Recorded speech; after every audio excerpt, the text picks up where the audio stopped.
캐롤 비드병든 남편에게 작별 인사를 하는 그녀.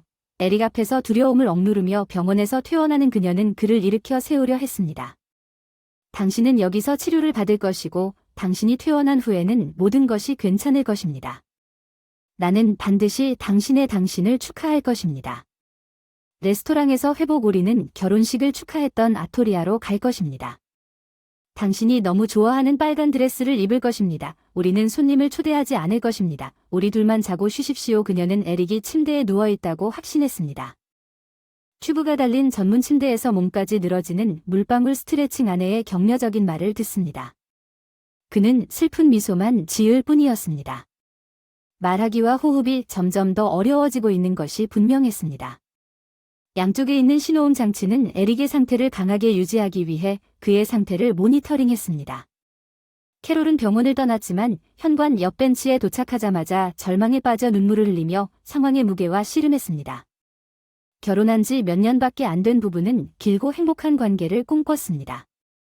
졸업 후 그들은 함께 생활했습니다. 처음에는 맞춤형 가구를 판매하는 소규모 사업을 시작했습니다. 에릭은 모든 것을 손으로 제작했고 캐렐은 고객이 늘어남에 따라 회계 및 조직 문제를 관리했습니다. 그들은 넓은 아파트를 구입하고 첫 아이의 탄생을 계획하기 시작했지만 조이는 절망에 빠졌습니다. 에릭의 건강이 악화되자 다리의 지속적인 피로 약화와 신체 활동의 어려움으로 건강검진을 받았고 결과는 충격적인 진단이었습니다. 젊은이는 눈앞에서 희미해지기 시작했고 곧 병원에 입원했습니다. 캐롤은 빈 아파트의 고독을 견딜 수 없었습니다. 에릭의 부모님과 함께 이사했고 케빈 교수의 감독하에 병원이 임시 거처가 되었습니다. 그는 캐렐에게 이 질병이 노년기에 가장 자주 발생한다고 설명했지만 젊은이들에게서 신부전이 발생하는 경우가 있으며 심지어 어린이들에게도 질병이 매우 빠르게 진행되는 경우가 있습니다. 당신의 배우자라면 당연히 우리가 할 수 있는 모든 것을 하겠지만 예후는 매우 좋지 않습니다. 이해해요. 우리는 마술사가 아니며 할 수 있는 일이 있습니다. 캐롤은 그들의 노력에도 불구하고 의사의 말이 가라앉으면서 가혹한 현실과 씨름했습니다. 예후는 그대로 유지됨. 일반적으로 노령과 관련된 심각한 신부전이 의학적 개입이 진행되는 동안 에릭의 젊음을 몰래 잠식했습니다. 상황의 불확실성이 캐롤의 마음을 무겁게 짓눌렀습니다. 캐롤은 이 어려운 시기에 가장 가까운 신뢰가 되어준 에릭 부모의 지원에서 위안을 찾았습니다. 번영하는 가족의 꿈 한때 활기차고 약속이 가득했던 지금은 불확실하고 가슴 아픈 미래에 직면했습니다. 캐롤이 수술약을 간청하는 목소리에 절망이 메아리쳤습니다. 그녀의 말이 그녀가 된 잊혀지지 않는 절망에서 반복되는 절박한 자제였다고 말해주세요. 현실 의사는 이 의료 미로에서 그녀의 유일한 희망의 등대가 이 상황에서 부드럽게 반응했습니다. 유일한 희망은 심장 이식입니다. 당신의 남편을 적합한 기증자를 위한 대기자 명단에 올렸지만 당신의 희망을 더 이상 높이고 싶지 않습니다. 대기자 명단은 길고 심장은 크기부터 혈액형까지 많은 것들과 일치해야 합니다. 우리는 기다릴 수밖에 없으며 이 끔찍한 예후에도 불구하고 의사가 솔직하게 전달한 의사를 믿습니다. 캐롤은 매일 기적을 갈망하며 희망에 매달렸습니다. 남편 옆에 앉아 남편이 점차 힘을 잃어가는 모습을 지켜보면서도 그녀는 남편의 변함없는 버팀목이 되어 도덕적 격려를 해주고 열심히 미래를 계획하며 자녀의 탄생을 상상하고 이름을 고민하며 가족으로서 함께 나눌 즐거운 순간을 꿈꾸었습니다. 그녀는 자신이 억누르고 있던 감정을 풀기 위해 병원 안뜰로 들어섰습니다. 캐렐은 의사와 간호사 사이의 대화를 우연히 들었습니다. 특히 심장 기증의 말은 그녀가 비록 상황의 심각성을 완전히 파악할 수는 없었지만 긴박감과 중요성을 불러일으켰습니다. 대화에서 심장 기증에 대한 언급이 그들의 곤경에 결정적인 의미가 있다고 느꼈습니다. 나중에 주치의가 긴급하게 캐렐을 불러 생명 유지 장치를 사용하여 회복할 수 없는 뇌 손상을 입은 청년이 도착했다고 말했습니다. 예비 분석 결과 심장 이식에 적합하다는 것이 나타났습니다. 친척들의 동의가 필수적이었고 현재 로비에 있는 청년의 아내와 남동생이 도전하고 있음을 밝혔습니다. 캐렐이 참석한 것이 행운이라고 생각되어 로비에서 그들을 설득하도록 권장되었습니다. 캐렐은 머리가 흐트러진 여성과 약혼을 하고 있는 여성을 만났습니다. 라커스 익스체인지는 상황의 심각성에 전혀 영향을 받지 않는 것처럼 보이는 쌍을 교환하여 누가 잘못했는지 그리고 경찰에 의해 연행된 저스틴의 운명에 대해 큰 소리로 논쟁을 벌였습니다. 그러한 사람들과 더 높은 도덕적 원칙에 호소하는 것이 무익하다는 것을 깨닫고 캐렐은 그녀가 가진 모든 돈을 제공하면서 그녀의 지갑을 비웠습니다. 아마도 많은 비용에 직면하고 재정적인 지원만이 도움이 될 것입니다. 그녀는 실용적인 올리브 가지를 확장한다고 말했습니다. 펼쳐진 장면은 병원에서의 삶의 스타크 주어 위치를 포착했습니다. 캐롤은 남편의 삶의 취약성과 가능성에 대해 고군분투하고 있습니다. 생명을 구하는 이식 수술을 받는 동안 로비에서는 혼란스럽고 무관심해 보이는 드라마가 상황의 교차점에서 펼쳐졌습니다. 캐롤의 회복력과 심장 기증에 대한 동의를 확보하려는 결단력은 상당한 양의 기증을 보고 희망과 절망의 테피스트리에서 가슴 아픈 실이 되었습니다. 그 여자는 갑자기 말을 멈췄다. 캐시의 시선을 고정하자 그녀의 눈은 갑작스러운 관심을 배신했다. 캐롤은 태도의 변화를 관찰하고 즉시 그녀의 금목걸이와 다이아몬드 귀걸이를 벗었다. 캐렐은 지체 없이 병원 건물을 지체하지 않고 케빈 교수에게 알렸고 그는 곧 임박한 이식에 대한 긴급 준비를 시작했으며 이제 그녀의 역할은 기다리는 것에 국한되었음을 깨달았습니다. 캐렐은 즉시 부모에게 전화하여 기증자 일치와 그들이 진입하게 될 중요한 시점에 대해 알렸습니다. 1시간 거리의 병원에서 우리를 기다려요. 캐롤이 안뜰에서 초조하게 서성거리는 동안 안젤라 아가씨는 딸을 안심시켰습니다. 상충되는 생각은 그녀에게 악몽이 끝날 준비가 되어 있는 것처럼 보였고 통계가 희미한 확신을 제공하기 전에 삶을 다시 시작할 것이라고 말했습니다. 90% 그러한 작업 중 일부는 성공적으로 끝났지만 에릭이 10% 마진 내에 든다면 불확실성이 커 보였습니다. 그가 없이 어떻게 그녀가 부모 역할을 혼자서 헤쳐나갈 수 있었겠습니까? 에릭의 약속은 그가 항상 병원에서 유명했던 그곳에 있을 것이라는 확신이 그녀의 마음속에 울려 퍼졌습니다. 심장 수술을 받았지만 최고의 의사들조차 실수에 면역되지 않았습니다. 이러한 생각은 끊임없이 소용돌이치며 이 정신적인 소란 속에서 길을 잃은 캐렐에게 감정적인 회오리 바람을 만들어냈습니다. 캐렐은 시간을 잊어버렸습니다. 이 40이 얼마나 많은 시간이 흘렀는지 갑자기 쇠약이 그녀의 다리를 압도하고 시력이 흐려졌습니다. 그녀는 순간적으로 의식을 잃기 시작했고 암모니아의 날카로운 냄새에 눈을 떴습니다. 그녀는 아납게 커플을 옆에 끼고 병원 침대에 누워 있었습니다. 안젤라를 그리워하고 제이슨 씨 MS 안젤라가 캐롤을 외쳤어요. 자기야. 당신이 우리를 너무 겁먹게 했다고. 그녀는 병원에 도착했을 때 그녀를 찾을 수 없었고 그녀의 전화도 사용할 수 없었다고 설명했습니다. 미친 듯이 수색을 해서 공원 벤치에서 그녀를 발견하게 했고 가장 중요한 것은 캐롤입니다. 수술이 성공적이었다는 소식을 듣고 안도했습니다. 에릭은 여전히 중환자실에서 관찰 중이었지만 가족들은 몇 주 동안 걱정을 일시적으로 누그러뜨리고 집으로 돌아갔습니다. 에릭은 정기검진을 받고 퇴원한 지 한 달 만에 급속도로 회복되었습니다. 그리고 약을 처방한 부부는 이제 새로운 희망을 품고 아기가 태어날 때까지 3개월이 남은 상황에서 임박한 아이의 탄생을 준비하는 데 열중했습니다. 한때 끔찍했던 악몽이 시작된 저녁에는 어린이방을 수리하고 정리하는 일에 열성적으로 참여했습니다. 더 밝은 미래에 대한 약속이 손짓하면서 그들은 배경으로 사라져갔습니다. 소박한 삶의 즐거움에서 자주 공원을 산책하며 좋은 날씨를 즐기고 서로의 동료를 소중히 여기며 운명이 그들에게 부여한 인생의 두 번째 기회를 얻었습니다. 매 순간 에릭은 마음으로 자신에게 새로운 삶을 허락한 남자에 대한 생각을 표현하도록 자극했습니다. 그는 기증자의 가족을 만나고 싶어 했습니다. 캐롤과 잘 어울리지 않는 생각. 그녀는 친척들을 캐롤의 가난에도 불구하고 가난할 수 있는 타락한 개인으로 걱정스럽게 상상했습니다. 예약 에릭은 며칠 후 신비롭게도 기증자의 거주지 주소를 알아냈고 약간의 미소를 지으며 아내에게 숨겼던 세부 사항을 찾아 캐롤을 도시 외곽에 있는 비참한 판잣집으로 안내할 것을 제안했습니다. 그 황폐한 건물은 병으로 둘러싸여 있었고 깨진 창문이 누더기로 덮여있는 장면은 황폐함과 황폐함을 전달했고 부부는 고통스러운 현장에 대한 내키지 않는 증인이 되었습니다. 당국은 경찰과 함께 부모의 권리를 종료하라는 법원 결정을 집행하기 위해 출동했습니다. 후 견실에서 3살쯤 된 더럽고 수척한 아기를 안고 있었습니다. 아이는 조용히 있었지만 혼란스러운 현장을 두려운 표정으로 바라보고 있었습니다. 결국 여성은 조용해졌고 법원 명령에 따라 아이는 고아원으로 옮겨졌습니다. 부부는 충격에 휩싸인 채 침묵 속에 집으로 운전했습니다. 저녁 식사 중 에피소드. 에릭은 불쌍한 아이의 눈을 지울 수 없었다. 이제 아버지의 심장이 뛰고 있는 아이 캐롤은 조용히 고개를 끄덕이며 다음날 아침 같은 심정을 공유했고 미스를 포함한 부모님들의 지지로 결정이 내려졌다. 제이슨의 영향력 있는 인맥 에릭과 캐렐이 입양 절차를 시작했습니다.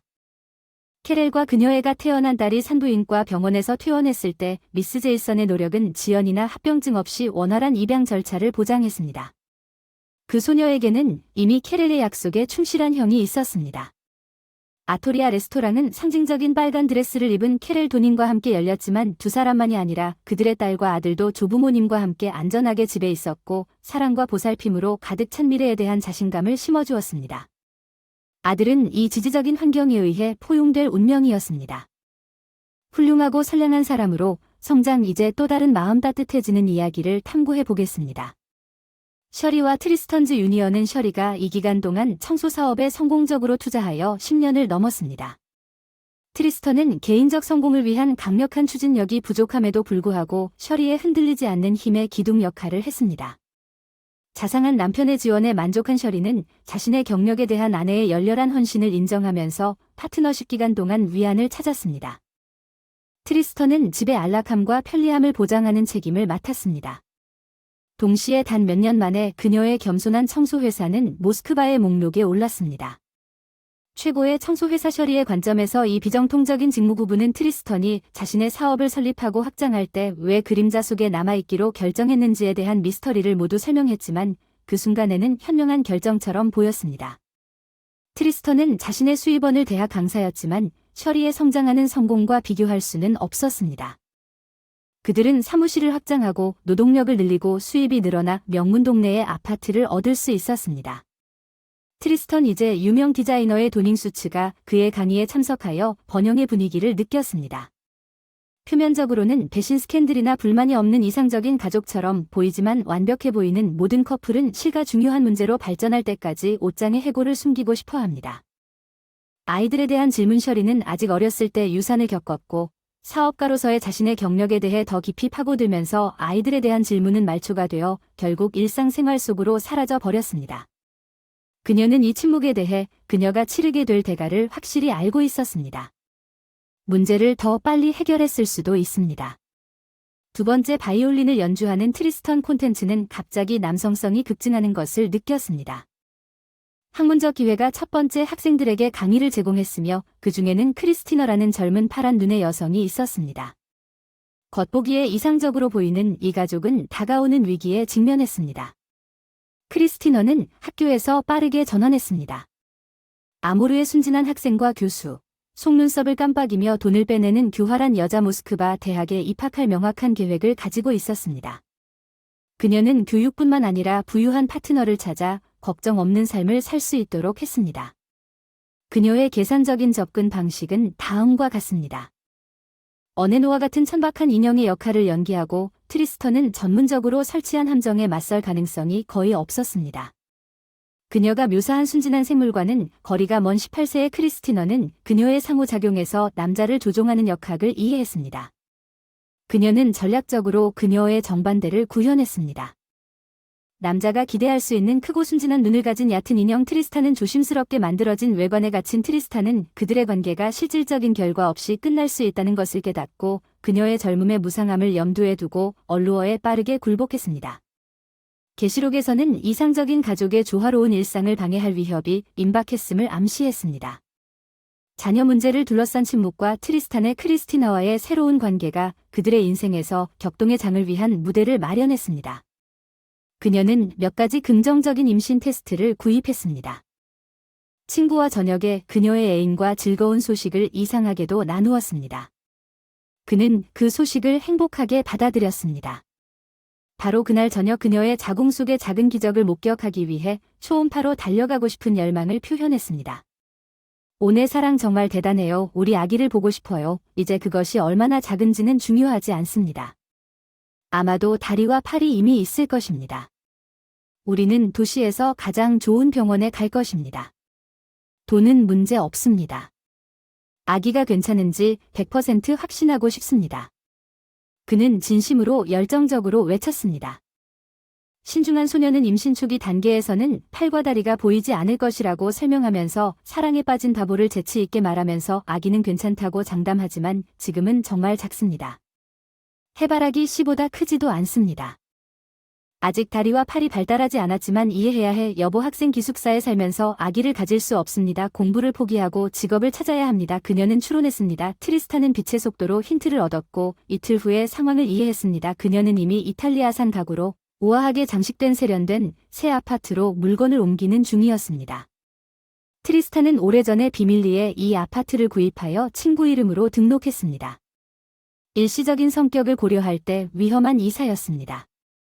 그러나 트리스탄은 새로 찾은 사랑의 원활한 미래를 보장하기 위해 어떤 위험도 감수할 의향이 있었고 그들의 아기가 아이를 갖는 것은 트리스탄의 오랫동안 간직한 꿈이었습니다. 남자는 아내의 성공에 점점 더 분개하고 자신의 욕망을 확보하기 위해 아내를 제거하려고 생각했습니다. 이혼 신청은 그에게 아무것도 남지 않을 것이기 때문에 선택사항이 아니었습니다. 그가 즐겼던 호화로운 생활 방식조차도 그의 아내가 합법적으로 소유하고 있었고 겉보기에는 대안이 없어 보였습니다. 그는 트리스탄이 열정적으로 탐구한 공기가 되기 위해 그녀를 육체적으로 제거하는 괴물 같은 계획을 세웠습니다. 다양한 옵션을 고려한 후 이 끔찍한 계획을 실행하면서 그는 림니트에서 멀지 않은 깊은 숲으로의 하이킹 여행을 포함하는 시나리오를 결정했습니다. 그 지역에는 늪이 포함되어 있었고 이곳은 셔리가 영원히 사라질 운명이었던 곳으로 놀랍게도 셔리가 휴가를 떠나도록 설득하는 것은 놀라운 일이었습니다. 중요한 사업 계약을 체결한 후 풍경의 변화를 간절히 원했습니다. 그녀는 기존의 해변 및 스키 리조트에서 지친 친환경 휴가라는 아이디어를 쉽게 받아들였습니다. 그녀는 자신도 모르게 이 새로운 모험에 흥분했습니다. 트리스탄으로 향하는 동안 표면 아래에 숨어있던 트리스탄의 어두운 의도. 휴가 기간 동안 러시아 깊은 곳에 있는 에코 리조트 중 하나인 트리스탄은 자연의 아름다움의 상징이 불길한 배경이 되자 숲에 대한 사랑과 보살핌의 외관을 유지하면서 불길한 계획의 전개를 조심스럽게 조율하면서 한순간도 쉴 수 없었습니다. 수련회에서 하이킹, 승마, 번지점프, 산강 래프팅 등의 활동에 참여한 첫 주 동안 부러움과 절망에 사로잡힌 한 남자가 조율한 비극을 전개합니다. 셔리는 트리스탄이 자신의 나이를 잊어버린 것처럼 느끼기 시작했습니다. 그녀는 직장에서도 그런 템포를 유지할 수 있었던 것이 오랜만이었다는 것을 깨닫고 이 모험에 뛰어들었습니다. 그녀는 어느 날 아침 트리스탄이 잠들기 전에 혼자 산책해야 할 필요성을 느끼며 머리가 베개에 닿는 순간 잠이 들 정도로 피곤하지 않았습니다. 또 다른 익스트림 스포츠 활동을 제안합니다. 셔리는 호텔 공원을 산책하다가 숲으로 이어지는 한적한 길을 발견하고 그곳을 탐험하기로 결정했습니다. 그녀는 자신이 어디로 가고 있는지 추적하지 못한다는 생각에 길을 잃었습니다. 거의 눈에 띄지 않는 길을 따라갔을 때 비로소 길을 잃었다는 것을 깨달았습니다. 그녀는 두껍고 역겨운 슬러리 속으로 허리까지 떨어졌습니다. 그녀가 처음 생각한 것은 놀랍게도 그녀의 값비싼 부츠에 대한 것이었습니다. 그녀는 다리를 풀기 위해 열심히 노력했습니다. 그녀는 한쪽 다리를 빼내기 위해 가까스로 씨름했지만 확고한 땅이 보이지 않고 두려움이 그녀를 사로잡은 채 다시 지늘게 부딪혀 부츠를 잃어버렸습니다. 그녀는 자신의 아침 산책에 대해 아무에게도 말하지 않았고 아무도 그녀를 찾으러 오지 않을 것이라는 것을 깨달았습니다. 그녀는 누군가가 갑자기 그녀의 말을 듣기를 바라며 비명을 지르기 시작했습니다.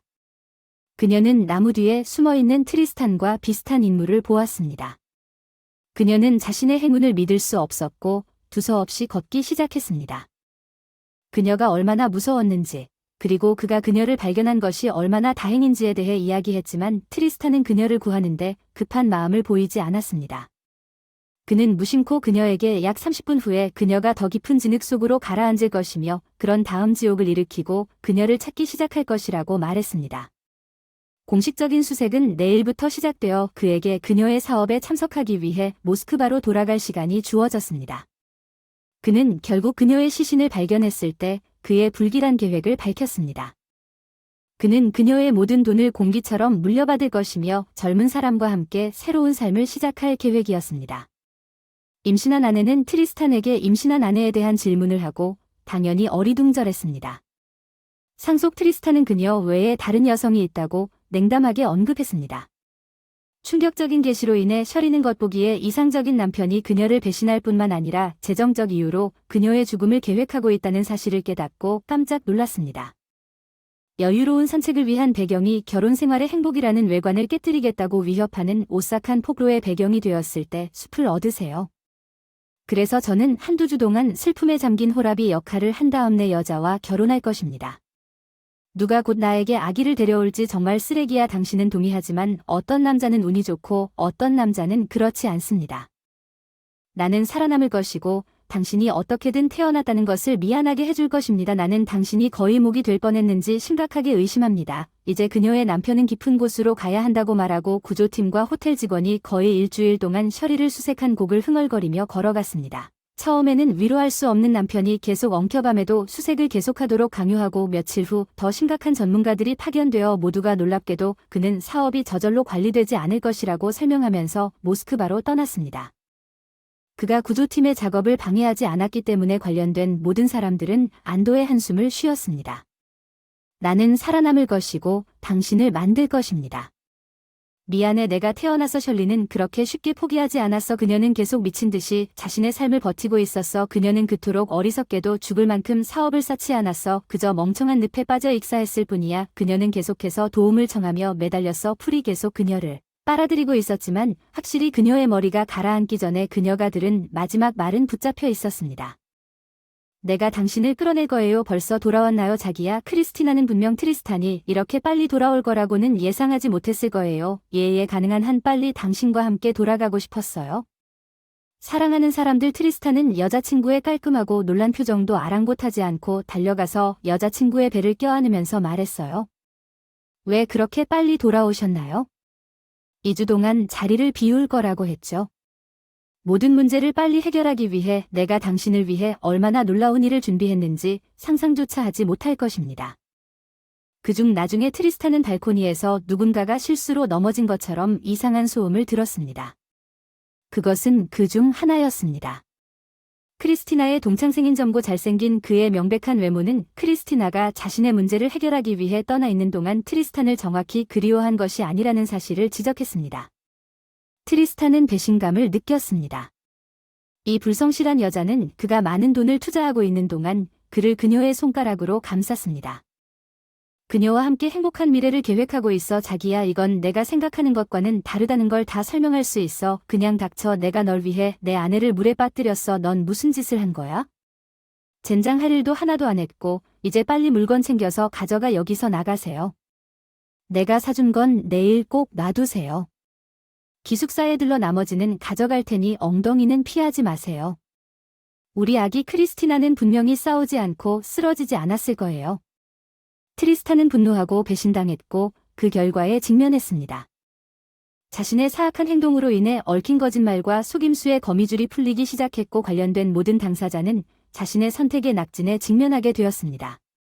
한때 셔리에게 위험의 상징이었던 늪은 이제 이 속임수 이야기에 얽힌 관계의 위험한 깊이를 반영했습니다. 내 생각엔 내 말 잘 들었을 것 같은데 나가 문제 없어. 망할 늙은 노파에게 돌아가서 난점고 뚱뚱한 남자와 함께 있을 테니 잠깐만. 내가 아내를 물에 빠뜨린 게 뭐였지? 비유적 표현은 거래입니다. 아무에게도 말하지 않을 거예요. 이 아파트를 포함해 선물을 모두 제가 보관하도록 허락해 주셨죠. 별로 원하지 않으세요? 아니, 게다가 징역형을 선고받는다면 이 아파트는 그럴 거예요. 어차피 너한테는 아무 소용이 없지. 먼저 트리스탄이 항의했다는 걸 모두 증명해야 해. 둘 다 그만둬. 크리스티나의 새 남자친구 갑자기 그의 존재를 알리자. 아기는 나에게 지금 당장 필요한 마지막 물건이고 난 그렇지 않아. 경찰과 문제를 일으키고 싶지도 않아. 너희들을 소소한 활동에 맡기는 게 좋을 것 같아. 그는 재빨리 문을 쾅 닫고 떠났다. 크리스티나는 임신 기간 내내 입고 있던 옷을 입고 그를 따라 아파트에서 뛰쳐나갔다. 가식이 무너진 트리스탄은 화가 나서 제정신이 아니었습니다. 그는 그녀에게 너무 많은 투자를 했고 그녀는 그를 이용했습니다. 그에게 유일한 위로는 이제 그가 대기업의 상속자가 되었고 주말이면 그러한 크리스티나를 10여 명이나 쉽게 찾을 수 있다는 것이었습니다. 그는 사건이 아내의 실종 및 상속과 관련이 있다고 생각하고 소환장을 받았습니다. 트리스탄은 겁 없이 법원 건물에 들어갔습니다. 놀랍게도 법원 밖에서 그의 아내가 원고인 이혼 심리였습니다. 경찰과의 만남은 훨씬 더 즐겁지 않았습니다. 그는 수갑이 채워져 있고 암살 시도를 준비한 혐의로 기소되었습니다.